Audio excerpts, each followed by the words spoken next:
এমনই পরিস্থিতি, এতদিন পর একটা ইনভিটেশন পেলাম, সেটাতে যে ভালোভাবে এনজয় করব সেটাই কিন্তু একদমই করতে পারলাম না।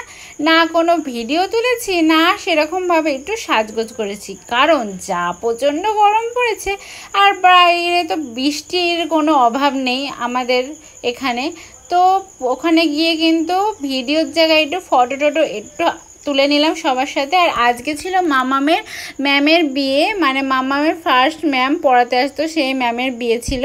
তারপর এখানে বসে একটু হাওয়া টাওয়া খাচ্ছিলাম, কেন প্রচণ্ড গরম। আমি বলছি এই গরমে কিন্তু কেউ কোনোদিনও বিয়ে করো না। তারপরে চলে আসলো স্বরূপার বরকেও তোমাদের সাথে একটু দেখিয়ে দিলাম। আর মাম্মাম কোনোদিনও কারোর কাছে যায় না, কিন্তু ম্যামের বরের কোলে গিয়ে ছবিটা বেশ ভালো করে তুলেছিল। তারপর ওদের প্রি ওয়েডিং ফটোশ্যুট গুলো তোমাদের সাথে একটুখানি হালকা করে শেয়ার করলাম, বেশ ভালো লাগছিল দেখতে, তাই জন্য কিন্তু আমি তোমাদের সাথে শেয়ার করলাম। আর তারপরে চলে গেলাম কিন্তু খাওয়া দাওয়া করতে। মেইন ফাইনাল খাওয়া দাওয়া করে তারপর কিন্তু চলে আসলাম বাড়িতে।